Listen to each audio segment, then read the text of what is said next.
I'm Jean Pederson. Today we will learn how to create luminous watercolors by layering on wet or damp paper, painting on a vertical surface. I find this technique very rewarding as it allows me to adjust color and temperature to manipulate paint by lifting or placing the paint in the appropriate areas. Here is an example of a rich, luminous still life of grapes in which I use this technique. In these areas you can see nice rich darks that were created very quickly, while the midtones I took a little bit more time to create using a lot of transparent pigments. I also was able to create the illusion of form through using a value map or value shapes. I'll take you through these steps to create a piece like this, whatever the subject.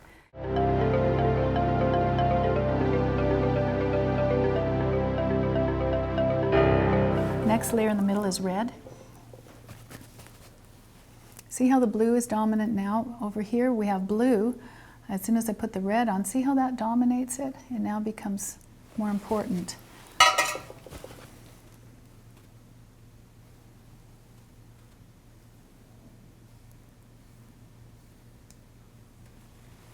And the last is yellow.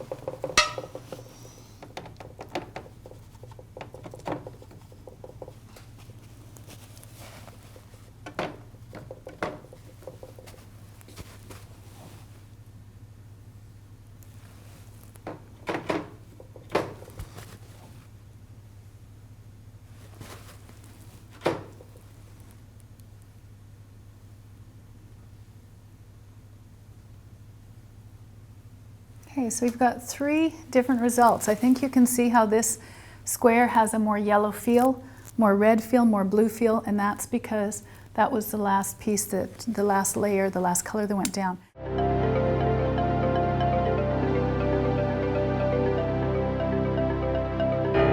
Your first layer could, if you wanted it to be, it could be two colors like this, if you wanted to kind of have things gradated a little bit, or you can just stick to one color at first just to get the feeling, the idea of it. But the first layer is one continuous value. And what I'm going to do now with my brush is start to lift up all my lights. So I've got a nice big light right in here. See how this nice Kolinsky sable, when it's thirsty, it just picks up all that paint.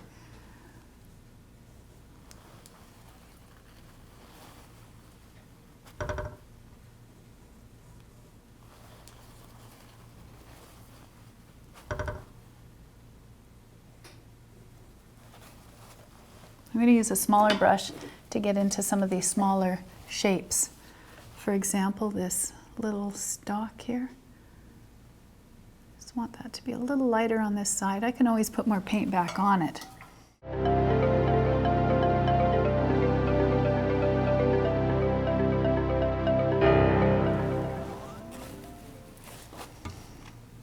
And maybe just for fun, I'll put a layer of the quin coral in the background. I don't want to get too dark because I want to have the ability to, spread the paint around and get some lights and middles happening in a nice luminous background. But I think just for balancing up my composition right now and maybe putting some nice layers in on this stem, it might be kind of a good idea. I'll paint around a few of these shapes too.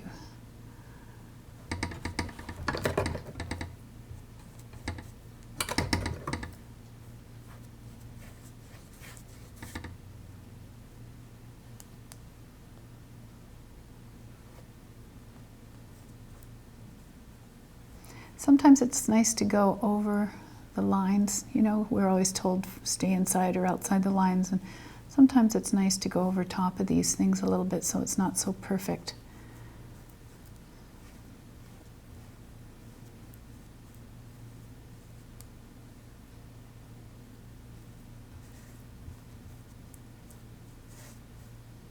Getting a real dry brush mark here. And if you were to touch that paper before I just put this layer down, it would be very cold to the touch. It's still very damp. I'm just going to soften up some of these edges up here. Hard edges draw your eye. So if I soften them up a little bit, we'll have little bit different shape going on here, but it won't be dominant.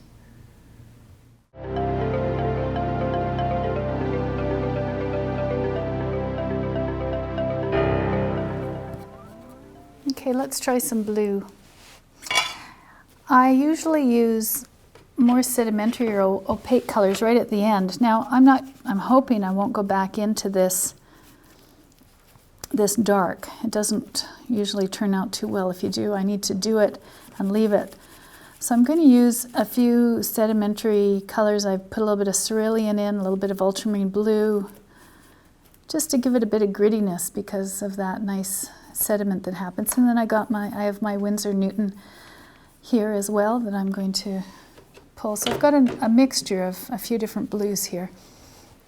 I'll start to add those in. Whoa, I don't know if you see that. Can you see that big blob of paint? That would be a recipe for danger. If I went and painted with that, that would just dig right into the paper and I'd have a big blue splotch there forever. Look at that nice dry brush. Ah, love that. It's very wet paint and I'm still getting a nice dry brush.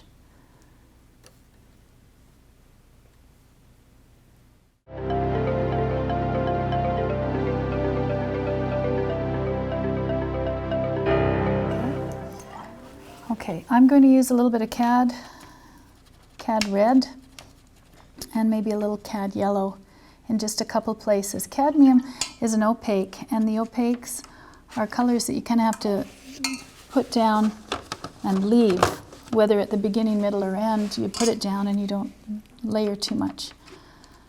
So, but they're nice opaque colors. And I see that you know, we could probably get away with punching up some of the red, perhaps right in here. Add a little bit of pink to it too. Nice, strong, dark red.